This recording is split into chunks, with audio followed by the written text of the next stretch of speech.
Го издвоивме затоа што е посветен и успешен во она што го работи, затоа што е најдобриот одбојкар во македонската одбојкарска репрезентација, Јовица Симовски.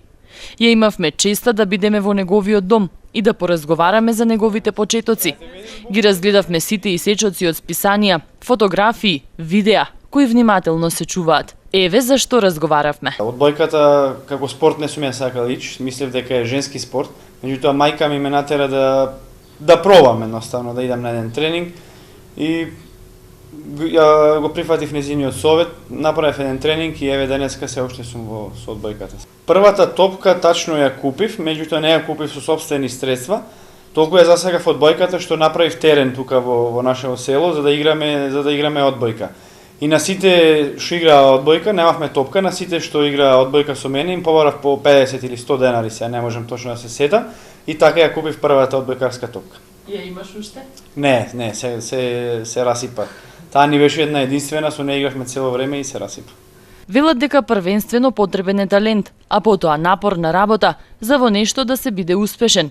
Еве што Гума вели за себе. Во одбојката има специфични чекори, и јас тие чекори ги учев точно по пат, идејќи на кај дома или од сала до автобуска. Морав тоа да го направам за да успеам. Тие чекори јас ги научив на почетокот да ги изведувам на погрешен начин и морав да тренирам. Најбитно е секако пред се да се има талент. Јас со тоа не можам да се пофалам, можам да се пофалам само со тешка работа. Значи талентот е многу мал процент од успехот. Пред се е работа и само работа и откажување од многу ствари во животот. Значи некои работи не идат заедно. Спортот, излегувањето и таквите работи не одат заедно. Значи мора да се откажеш од многу работи за да успееш.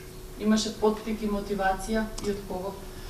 Па поттик и мотивација се разбира. На почетокот имав ви кажав дека мојата мајка ме натера да почнем да тренирам, а подоцна имав целосна и безусловна поддршка и од мојата сопруга и од сите останати околу мене. Значи без поддршка од останатите од семејството тешко е да се успее.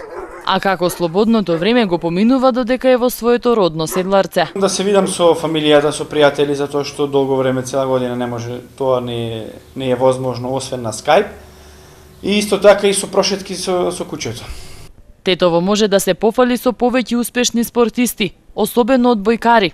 Но затоа што Гума е посебен и најдобар, заслужено го доби местото личност на неделата на телевизија Менада.